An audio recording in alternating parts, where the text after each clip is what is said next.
Hello? That works. Good. Perfect.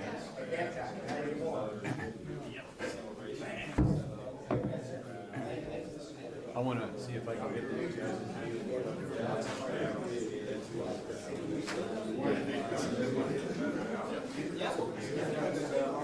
That's great. That's great.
Gentlemen, just one more thing before we get started. Wanted to make sure that I invited you all to our Wednesday morning breakfast for prayer breakfast for men at 6 a.m. We go from 6 a.m. to 7 a.m. You're very welcome to join us. We're starting a new book study next Wednesday. It's Rescued, Father Ricardo's book, The Unexpected and Extraordinary News of the Gospel. So we'll be studying that for several weeks. Again, please join us and bring a friend along with you. We start at 7, we finish promptly at 7, or start at 6, finish promptly at 7. Make sure that the guys that are still working have a chance to get to work on time. So with that. Good morning. Good to see you all again. I've been missing the Wednesday morning sessions because I've been out of town working on a project, about a 10-week project with someone. And I forgot to take off my factory shoes this morning, so left those on. But I will say this, not to talk about our event today just for a minute. I got one thing to say. I talked to Dan. He's got his Michigan football helmet on here on his shirt. And I told him that tonight we're going to start a new era in Michigan football. We have a freshman, or not a freshman, but a new quarterback named J.J. McCarthy starting. He's going to be potentially the next star quarterback for the University of Michigan. So, Dan, congratulations. With that, I'd like to open up our session today with a prayer to get started. In the name of the Father, and the Son, and the Holy Spirit. Dear God, our Father in heaven, thank you for this opportunity for all of us men to have for Christian fellowship this morning. We are thankful to have Peter Herbeck with us to speak with us this morning.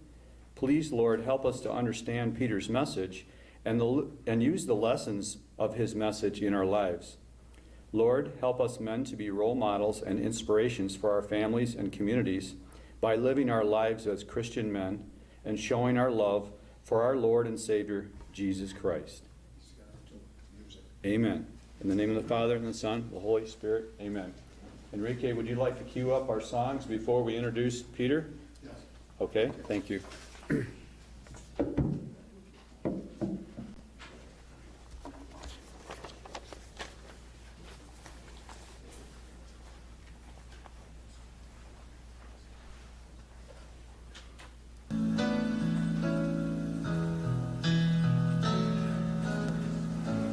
My Jesus, my Savior, Lord, there is none like you.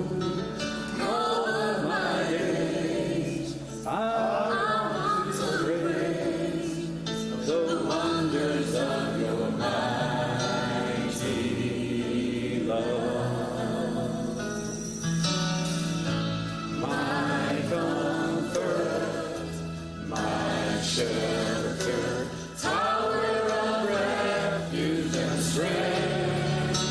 Let every breath, all that I am, never cease to worship you. Shout to the Lord, all the earth, let us sing. Power and majesty, praise to the King.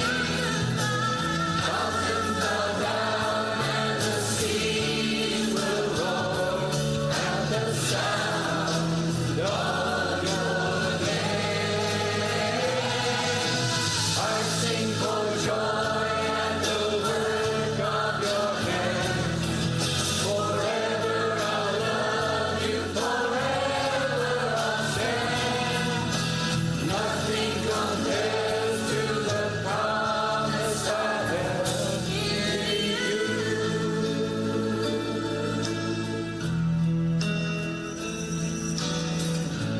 My Jesus, my Savior, Lord, there is none like you. All of my days, I want to praise the wonders of your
Is that it, Enrique?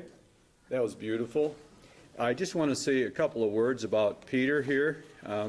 This is not what's in the brochure. I tried to look up his bio last night when I came off the road and give you a little quick update on that.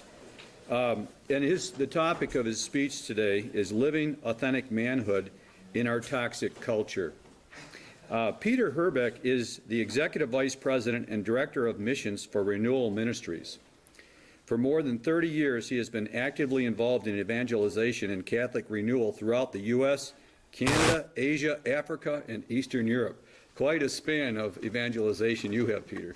Congratulations and welcome. Thank you. Thanks. God bless you. Morning. Bless you.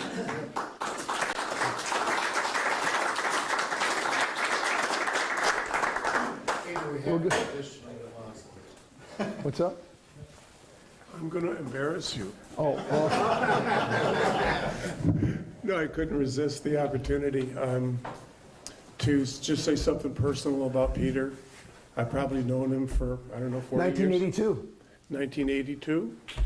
We did a lot of stuff together. We did a lot of evangelization together in the dorms. Yep. I think I might have known his wife before he did. Yes, you did.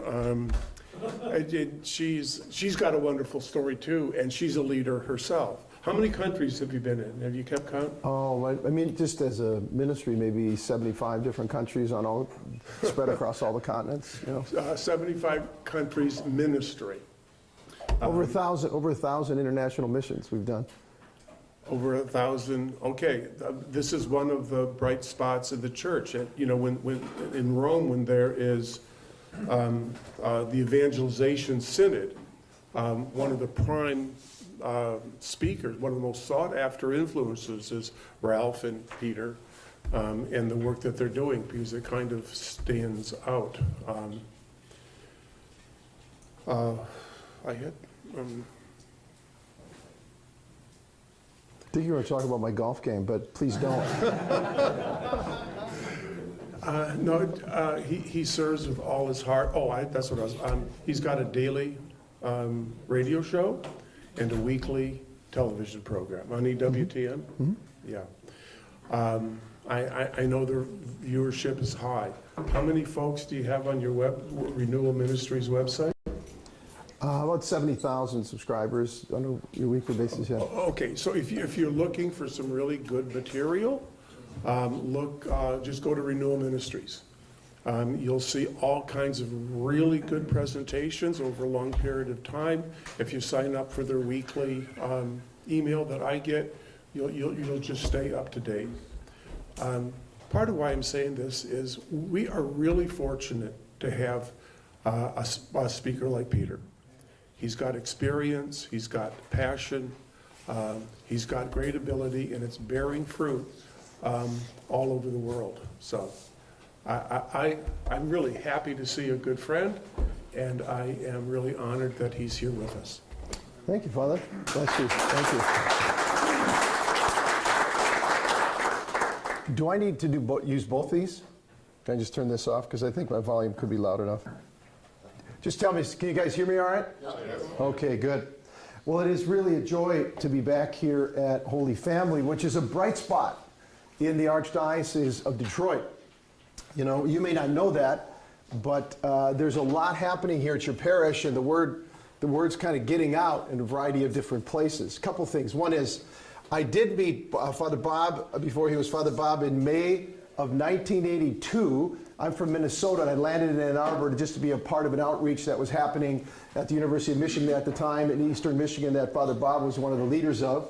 And I shocked Deacon Bob this morning when I told him that one of the first things that Bob did as a leader is he showed us young guys who were brand new how to make a schedule for the week and stick to the schedule, right? How to make the most of your time, how to start in the morning with a prayer time and all this kind of stuff. So I've actually used that over the years, and it really helped me a lot. But anyway, so did I hear that you guys have been reading a book by Father Larry? Yes. Father Larry, is it good? Yeah. Now, Father Larry is, he's such a character. Over the years, we've intersected at men's conferences together, and he's just a fun guy. And I'd tell you a story. Classic Father Larry. We're at a men's conference in St. Louis, and Archbishop Carlson at the time was the Archbishop. Good guy, a really good bishop. And he could only come at the beginning of the event on Saturday to do the opening prayer. And there were 1,200 guys in this theater. And the bishop ends his little fervorino in the morning, and he says, now, I want to challenge you men to, as you go forward, to take at least 1 minute a day where you stop and you pray and you talk to God, you know? And then he gave a blessing and he left. Well, the first speaker was Larry. And Larry gets up there and he goes, well, with all due respect to the Archbishop, he said, I said, here it comes, look out, you know. He goes, with all due respect to the Archbishop, if you only pray a minute a day, you're going to go to hell. He goes just like that, you know. Oh man, he's just a riot. But my wife used to tell Father Larry stories from conference. My wife just could not understand it because, like, at women's events, you know, when there's women's events, the rooms are always like beautifully decorated, and there's flowers and gifts, and it's super nurturing, and it's super gentle and encouraging.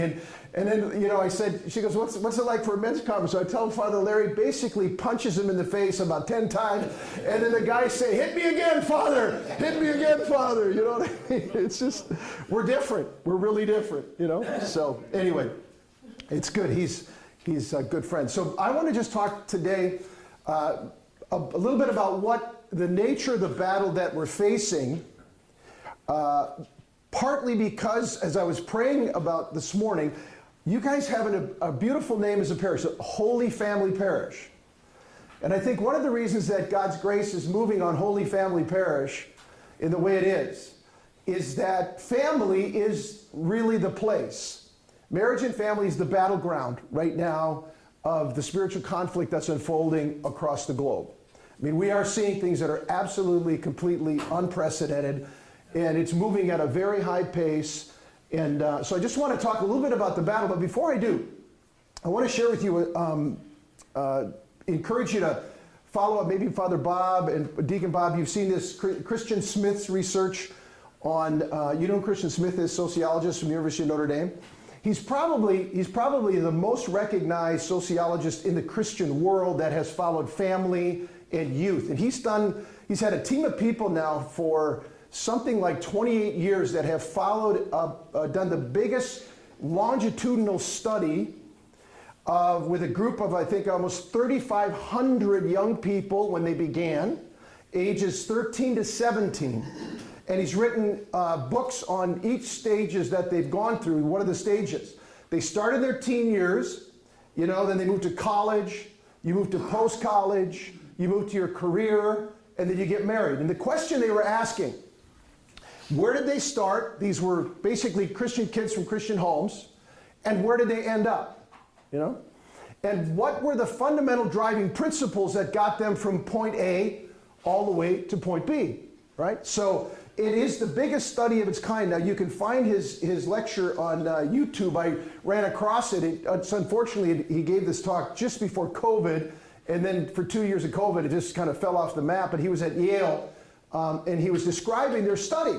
And he's been involved in huge studies in the whole area, every kind of aspect of Christian life, and a go-to guy. And he said, I'm telling you, the data that we have from this study is the clearest, strongest, irrefutable data that we've ever had for any study of any kind we've ever done. And he said, this is what he meant. He said that there were three things in common that the young people who began here, who made it all the way to where they're raising their own family, there's a percentage of them that got to this position, and they were raising their own children in the faith, fervent in the faith. The fathers, young fathers, the fathers were very engaged in the faith. And he said, well, he broke it down into 4 quadrants. The top quadrant had 3 things in common. And this is it. He said this, number one, but he first began by saying, look, I love youth ministry, nothing against youth ministers. I love private religious schools, nothing against private religious schools. I like summer camps, nothing wrong with summer camps. Those are good. Keep all that stuff going. But I just have to tell you, nothing comes close to the impact on getting young people from here to there than a mom and dad who are doing these 3 things. Number one, they're pretty simple. Mom and dad bring their family to church every Sunday. Mom and dad bring their children with mom and dad because mom and dad want to be there. Because it's something that's coming from mom and dad's heart, right? And so that's one. That's not too complicated, is it, you guys, right? And you guys do that probably, right? So number 2, he said this was the most important piece, that in each of these families, they had age-specific spiritual conversations that were just part of the culture of their family life, where they were regularly talking and sort of living with the person of Christ and answering the why questions for their children, not like, okay, tonight's Sunday, you're going to sit down and I'm going to talk to you about the catechism. That's not what he meant.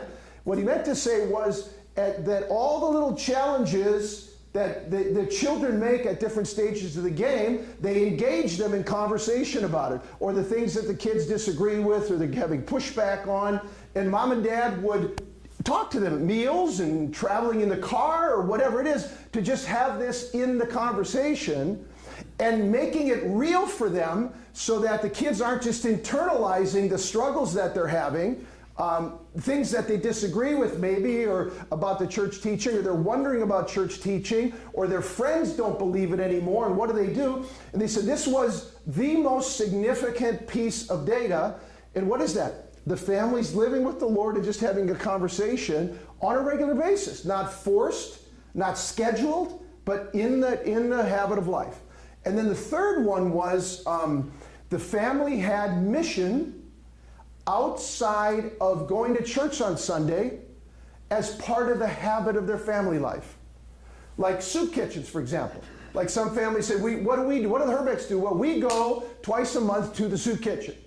And then, or you name it. But they were engaged in some conscious, intentional outreach on the part of the family. As a family, we're giving ourselves away.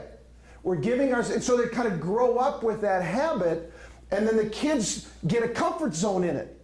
You know, they understand, or what does it mean to be a Herbeck, or what does it mean to be a LaCroix, or whatever. This is just part of what we do. This is part of normal life, is you care for people. You give yourself away. You don't just write checks, which is part of it, but you're actually engaged. And we do it, this is what our family does. This is our family culture. And then the why question about that is because Jesus sends us here. This is what Jesus has called us to do. It's pretty simple.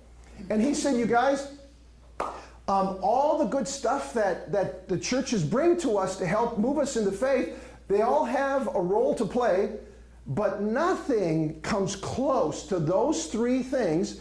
And in particular, the key thing is Dad is all in. Dad's in. Usually, they underline it because Mom's usually there already, right?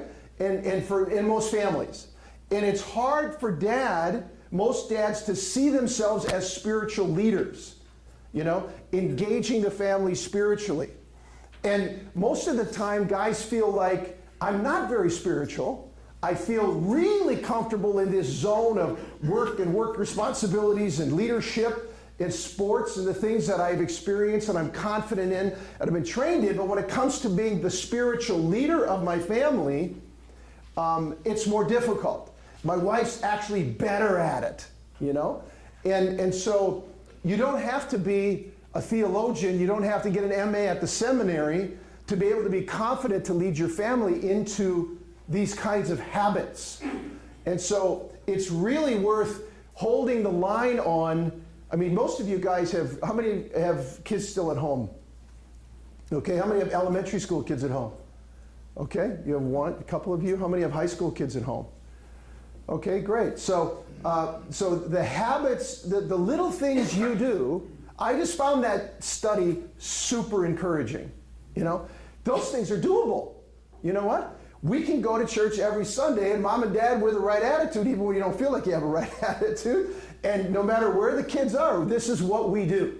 This is us. And we do this because we love it, right? And the kids may be cranky and fighting it and pushing against it in their teen years, and you just keep doing it. You just stay with it, right? And then I think the second one, which, again, the study underlines as the most critical, is the idea of spiritual conversations. It doesn't mean you as a dad have to be John Ricardo in your house, you know what I mean, and be super articulate about everything under the sun. You just need to talk, just have conversations that answer the questions that you know those kids are raising in their own life or they're experiencing, right? Answering questions about the person of Jesus, and why the church does this, and why are we so different, and you know what I mean? And to be able to explain it in the kind of normal rhythms of family life. To me, when I heard the study, you can watch this on YouTube. Christian Smith, his name is. It's worth listening to. All the data is there. If you're a data guy, So all the data is presented there too that can help you. So what I found is that it's when I look back, I thought, that's kind of what we did without even knowing it and growing up, because we got help from people, who helped us train family culture in our own family. We had a lot of spiritual conversations growing up, but it wasn't when the kids were growing up. Part of it was we had young people living with us at different times who were, following the Lord and were kind of open to joining our family, in spiritual things. And so it made it easy to have conversations that our kids were just kind of plugged into in different ways. So anyway, I find that very, very encouraging. So that's number one. Number two, the nature of the battle that we're in right now. Knowing those simple principles is the key thing to being able to engage the fight that we're in with confidence and confidence in the Lord. You don't have to be a superstar to be able to raise a family that's fruitfully living with the Lord. And ordinary dads and moms who are together with one heart in their weak and broken state as human beings, as we're following the Lord together, we're agreeing we want to continue to grow together as a family. And we know that if we do these simple things with our heart and do them consistently, the grace of God is going to come into our family life, and it is doable. It's really doable. And for dads to be able to see, yeah, I can be the spiritual leader of my family. I don't have to be a spiritual superstar. I don't have to be a theologian. I don't have to have an MA from Sacred Heart Seminary or whatever. I just need to be, right? I just need to be a man before the Lord. I just need to encounter the Lord each morning in my prayer time, however I do that. I just need to keep growing and doing the things that you're doing and just keep leading and be faithful. And I think the biggest thing is just staying at it. Just keep going, because there's going to be days of resistance. You guys all know, you probably have tons of stories where your kids push back, your kids go, blah, blah, blah, blah, blah, blah, blah, I don't want to listen to you, I don't want to hear another word from you, or you had a fight, you fought with your kids, or arguments and all kinds of crazy things happen, right? And it's just the staying power of being faithful. Don't give up. Don't get knocked off course ultimately. Keep the unity between you and your wife as much as possible on these things. When you make mistakes, when you fail, be able to say it yourself, be able to repent. For example, one time I was, when my boys were young, they have a bedroom in the basement, they had bunks. It was time to go to bed. So boys go to bed. And of course they went to bed, and then I'm upstairs and I'm hearing all kinds of noise downstairs, and they're not sleeping, right? So I go down and say, boys, it's time to go to bed. Now, time to be quiet. Let's settle down here. Okay, Dad. And so I go back upstairs, and then I hear all this noise again. So, and they're obviously not listening to their dad. I'm getting frustrated. And I go back down, and I said, now I'm going to tell you one more time. Anybody ever do that? And if I have to tell you again, and so I told them, get back to bed. And then, it's quiet for about 2 minutes. And then all of a sudden I hear this bam. And I go downstairs, and one of the boys climbed up on a dresser and the dresser went, fell and crashed, and, there was noise all over the place. And I was frustrated anyway with the fact that my kids weren't listening to me. Not just in that moment, but at different times. You ever had that feeling? You're just really frustrated. Is anybody going to listen to me in this house? And so I go down, and I pulled a Bobby Knight. I just came down, and I was so frustrated. I grabbed the chair, and I threw it against the wall. I was like, "Ugh! Get back in bed!" And I was just so mad. And they froze. And one of my sons is kind of a sensitive kid. And they never saw me quite like that. I went ballistic. And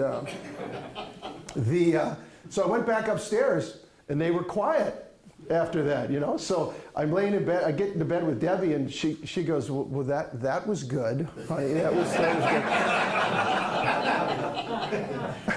And I said, don't you start now. And she goes, you going to just leave it like this? I said, what do you mean? And she's like, don't you think you kind of overdid it, and don't you think you should at least say something to the boys before? And I said, no, I don't have to. It was their fault, not mine. They had it coming, kind of thing. I said, yeah, you're probably right. So I go back downstairs and got the boys out of bed. And sat them on I said, come on, boys, let's go to the big room. We sit down on the couch. And Mike was on one end of the couch and Josh was on the other, and they both looked in opposite directions. And I was sitting in the middle. I said, boys, you got to look at Dad now. And we don't want to, kind of thing, And so they turned around. So I said, I said, boys, I want to. Basically, I repented to them. I said, boys, you know what? It was good for Dad to come down and to, because you guys weren't listening, but I went a little too far. And boys, look me in the eye. And I said, I want to ask your forgiveness for, Dad throwing a chair across the room. It's just not a good way to handle it, And so I said, now you have to forgive your dad, And my son Josh, very stubborn guy, and he looks at me and he's just staring. The other boy is slightly crying. He's kind of going, he was a more sensitive kid, And both good boys, and he's just staring at me. The kid, Josh went to West Point. He's kind of a militant. He had that disposition about him, He's resisting. And I said, you just need to forgive your dad. When someone asks you for forgiveness, then you can extend forgiveness. You don't have to feel it. You don't have to feel it. You don't have to feel like, oh, Dad, yeah, this is just perfect. So it was just a good moment of teaching. Like, how do we extend forgiveness? How do we receive forgiveness? So when someone, even your father, says, forgive me for the way I handled myself, because Dad went too far, And I said, then look me in the eye, Josh. And he didn't want to look me in the eye. That was the thing. He didn't want to give in, you know what I mean? And then he finally looks up at me. He looks me in the eye. And I said, Josh, will you forgive me, for that? And he, okay. And I said, well, how about if you say, Dad, I forgive you. And he looks at me and he says, Dad, I forgive you. I said, now, let me give you a hug, And I gave him a hug, and he was like stiff as a 2x4, you know what I mean? And similar thing with Mike. And so what, I think if the boys were here, this is one of the things they would most remember about certain moments from our life together. Because Dad wasn't only right, I was right about their behavior and what needed to happen, and my responsibility to intercede, to get them to do what they're supposed to do, to listen. But Dad went a little too far. Throwing furniture around the room isn't really the best way to do it, But I think if they were here, they would kind of take that, they would mark that moment as one of the moments of their memory where Dad was living like a disciple. Do you know what I mean? Where Dad had to take responsibility for something he did that went too far, And so what it does then is it creates a way to say we all live under the lordship of Jesus in this house. We all seek to please Jesus, and we all fail. All of us fall short at different times. They do, I do, and we want to create a culture in which all of us are seeking to do the same thing, to live under the lordship of Jesus, and to be able to do what Jesus wants us to do and live in obedience to him. And that's the way our family, we talked about it later, this is the way our family follows Jesus together. And this is the way our family lives under his authority, because Mom and Dad live under his authority. And you guys live under our authority, but all of us are under his authority, right? And we're all making it our aim, like Paul says, to please the Lord. That's the goal. And guess what? We all fall short. Even your dad falls short. Dad gave into anger. I mean, anger's a good thing. Anger brought under the lordship of Jesus is a good thing. But guess what? Dad just kind of lost it because you weren't listening to me, and I was frustrated. I was just acting out of frustration. I'm supposed to exercise authority consistently, but not in a context of overreaction and emotion. So if I do it, I come back and I take responsibility. So over the years, the boys would laugh about that and other episodes like it, you know, that we have. But I think some of that is the most teachable and the most impactful thing for them to remember. Because what it says is, you know what?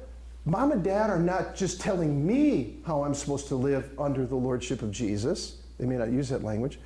But all of us are living under the lordship of Jesus. We're making it our aim to please the Lord. And every one of us falls short of that. And I guess, you know, one of the things Debbie and I have really found is that the more we acknowledge freely, when we should, in the context of our family relational context, our own falling short and take responsibility for it, it's the thing almost that has been most powerful in creating the culture in the family of people, individuals taking responsibility for how they've related to other people, how they related to mom and dad, and trying to develop the family culture under the lordship of Jesus. Does that make sense? Yeah. And honestly, you guys, it starts with dads.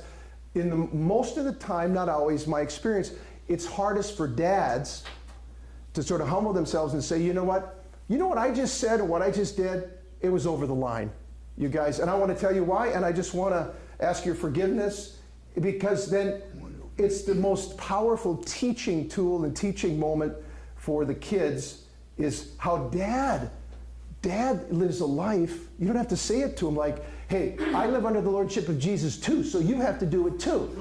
That's not really the way. It's more spread by how we live.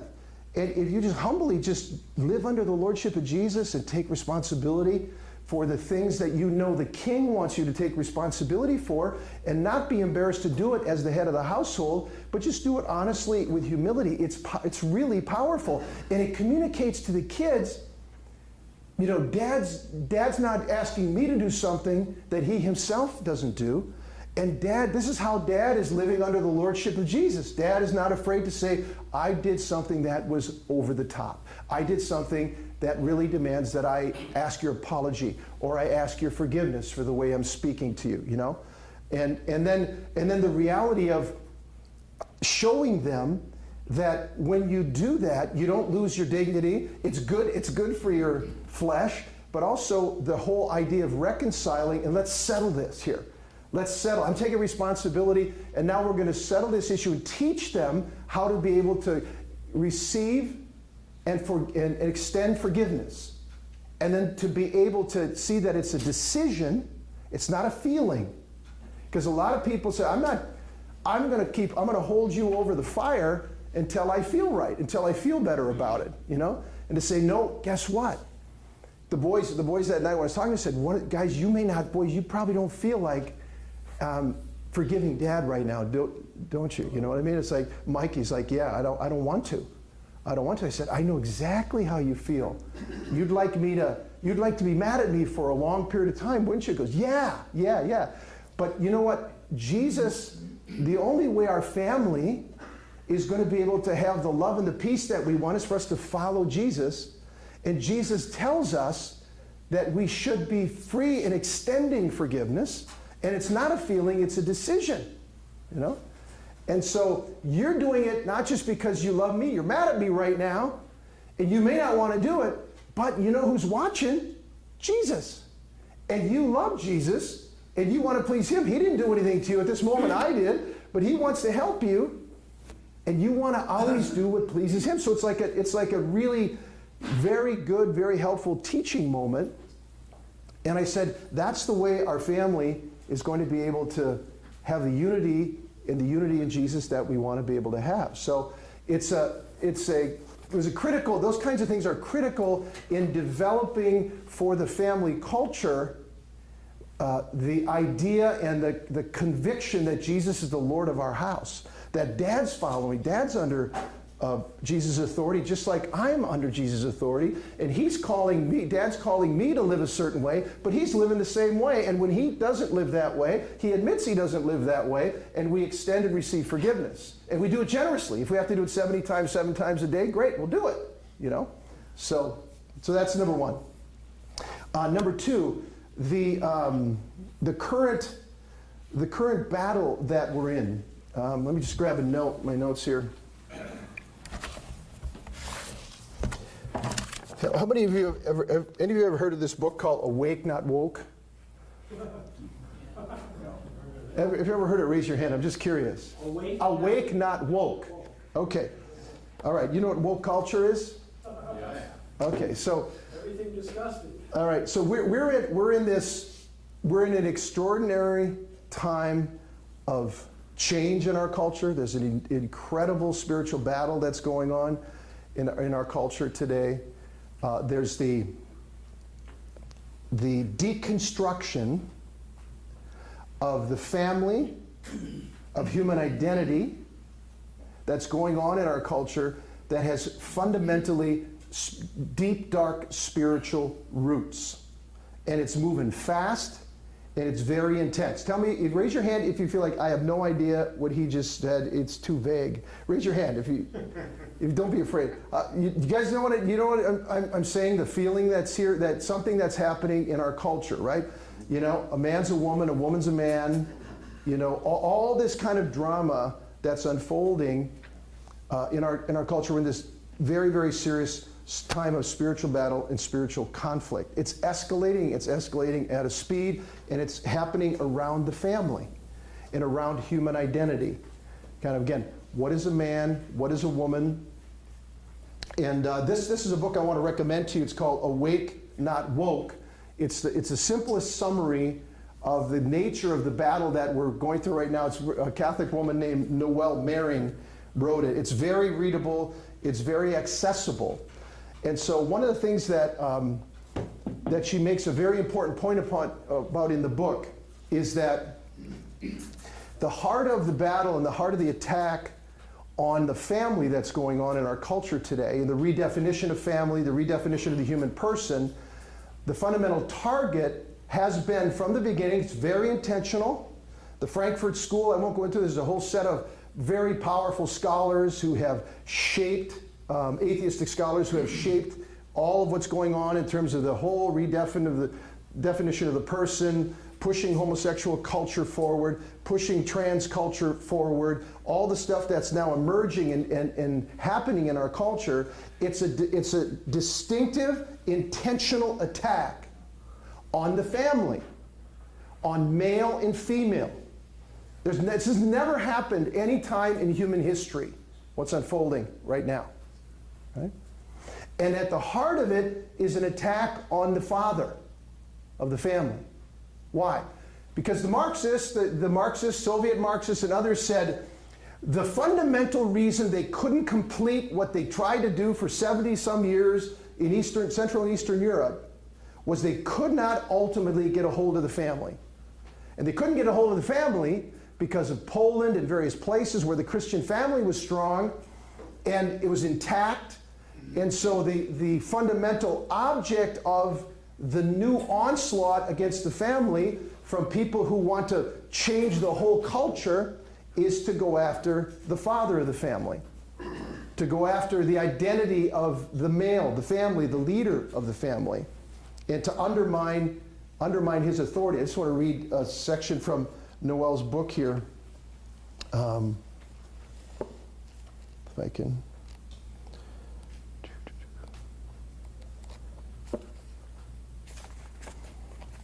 I had it marked. Where did it go? I think I could do it for. Oh, here it is. This is page 129. She summarized it this way. The weakening of sexual mores of culture is at the heart of the dismantling of the family by way of the father. Through sexual coarseness, now what she's saying is how the sexual revolution developed in the 60s and 70s. One of the fundamental pieces of it was the way to attack and deconstruct the nuclear family, the historical family of male-female, is to undermine the male. Undermine the male's authority. How do you do that? The sexual revolution said the way to do it for men is to introduce sexual perversion into their life, to make sexual infidelity easy for men. And so here's what she describes. She says, through the sexual coarseness the father becomes weak and devoid of moral authority, the wife becomes devalued and resentful, and the children grow cynical and rebellious, and everybody becomes wounded. You say, why, brothers, since the 60s has this gigantic sexual revolution happened and continue to happen, where it's just everywhere. It's just everywhere. You breathe it, you see it, it's impossible to avoid it, and it's impacting men and undermining men's moral authority, right? And so you see the data on how many guys are battling with pornography, how many guys are in extramarital affairs, how many guys are, I mean, this is a battlefield, is it not, you guys? I mean, there's a battlefield in my life in different ways. Almost every guy I know, it's a battlefield, right? And so the point of it is, the reason they want to sexualize the culture and why Hollywood took it on and everybody else, just let's get more of this all the time. And now you see what's Hollywood doing right now. They're so far beyond, the movies of male-female, men and women, acting in adulterous relationships or acting outside of marriage. Now what they're pushing is they're pushing all, the trans stuff. They're pushing all the undermining of Christian sexual morality. Because if you break that down, what do you break down? What's going to break down? You're going to break down the family. You break down the family, this is the battleground period in the world. Holy Family. This is why I'm glad I'm at Holy Family. Because literally, you guys, this battle against the family, and it gets broken down by the sexual immorality that, in this case, as she was describing, making it very easy for men to find ways to feed their sexual desires, and we have some strong desires, don't we, guys? Okay, 2 of you. This is a really weird place, but, the rest of you are liars. But anyway, no, just kidding. Father's confession was right down there, But, we're men, and this is powerful stuff, right?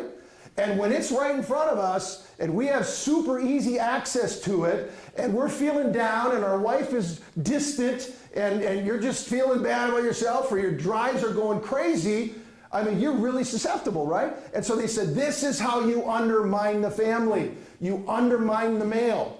You get him in habits he can't control. You fill his life with shame. He'll draw back. If a man is under shame, he won't stand up with confidence in his home and lead. He'll think of himself as a hypocrite. He's going to have this self-hatred stuff inside him. Now I keep going back to these things I don't want to go back to, but I can't say no to those things. It undermines his confidence, his authority, and the devil wants to drive him down. He wants them to back away from spiritual authority and confidence in his family. It separates.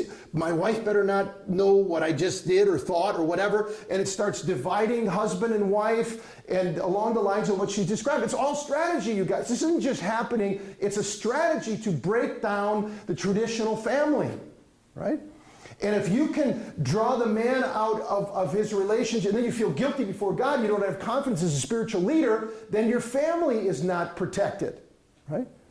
So that's the nature, that's really the nature of what's going on, and it's intensifying.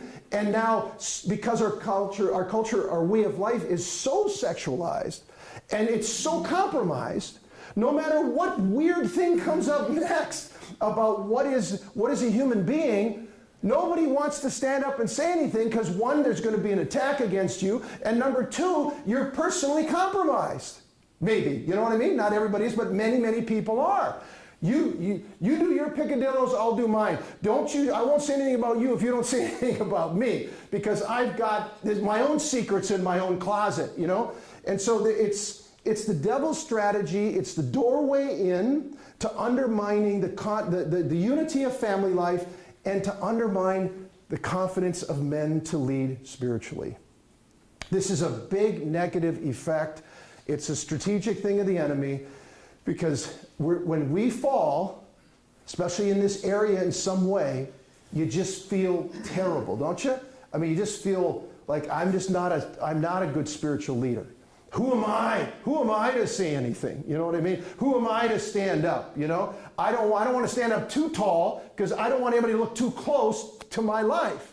because they can look underneath, the curtain, and, I've got my own problems, and I don't want anybody to see my own problems. Who am I to say? Let me ask, has anybody ever experienced a feeling or thought like that besides me? Okay, one other guy. Okay, good. The rest of you are liars. That's all right. That's why Father Bob is here. You know what I mean? So this is not something we should be afraid of. But men, you're the spiritual leaders of the family. God forgives you 70 times, 7 times a day. He said he'll forgive you, right?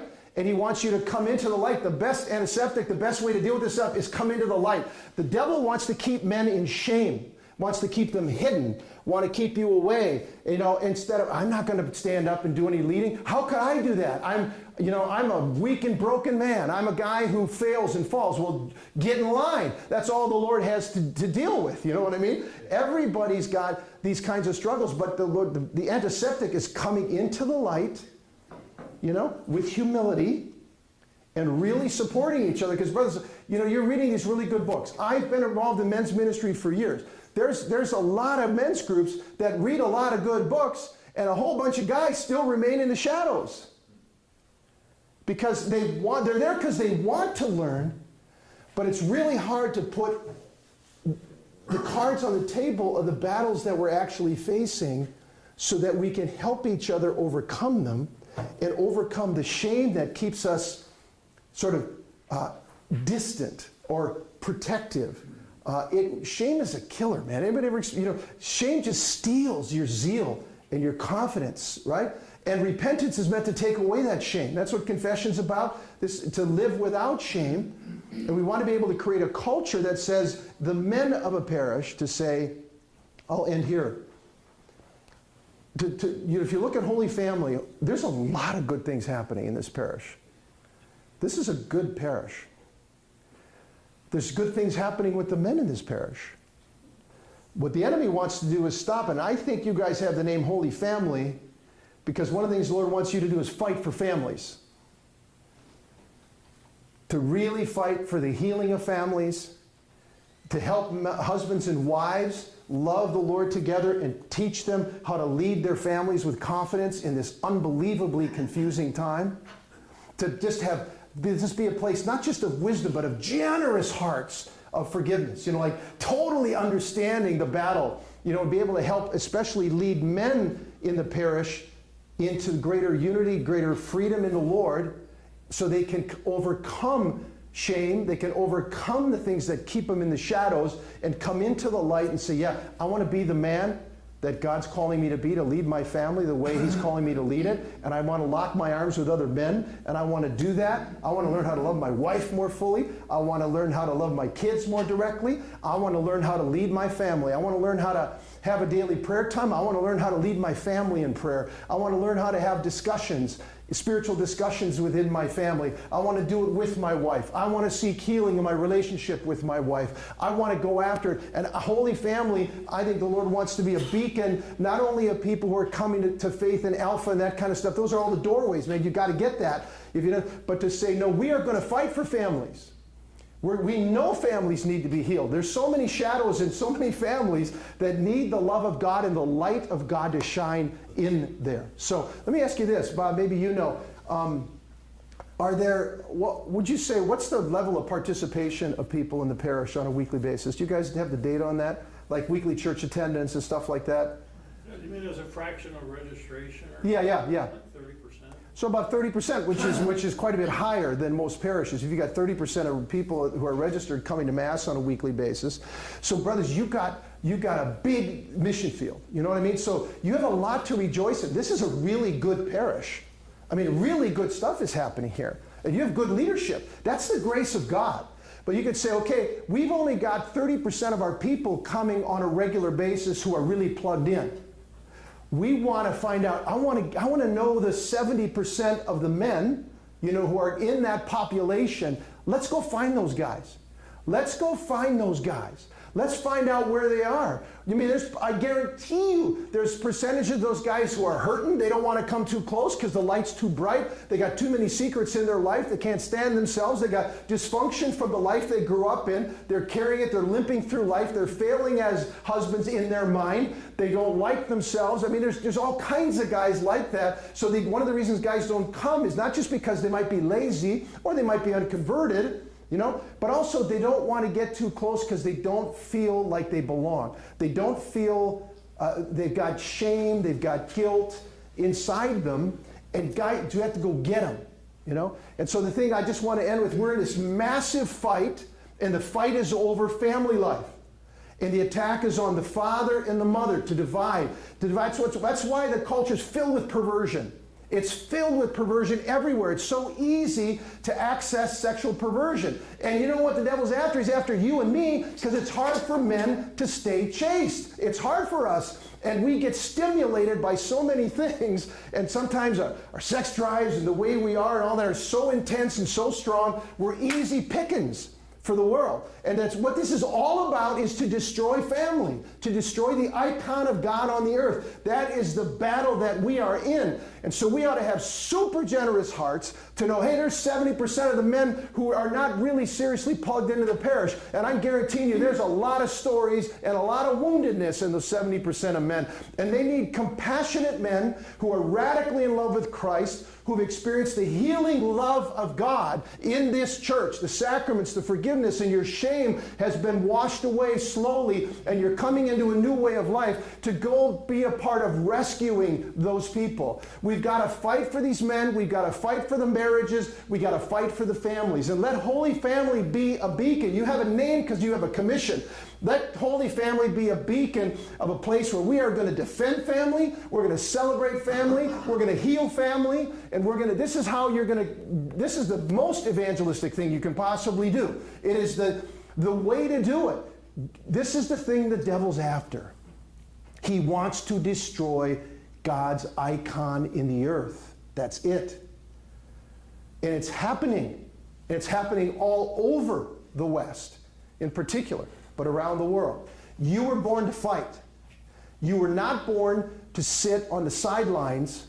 You were born to fight. This is why we love soccer, we love football, we love boxing, we love all that stuff. Full contact, bring it on. This is what guys like, because God made you this way. We don't often fight in spiritual areas because the devil has stolen our confidence in that realm because of our sin, because of our shame.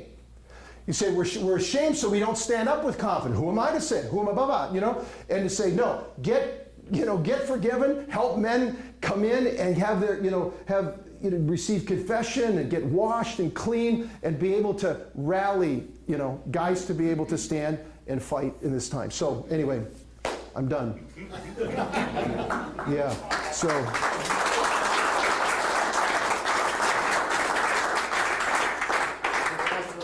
Take about 10 minutes or so. There's a list of questions on your table, 3 of them. If you're by yourself, please join another table, or if there's a couple, fill in. Join that. Pardon me? Join you. Yeah, I'm by myself. And then we'll come back, choose a spokesman for each table, and just at the end, we'll give a summary of what your discussion was. Okay.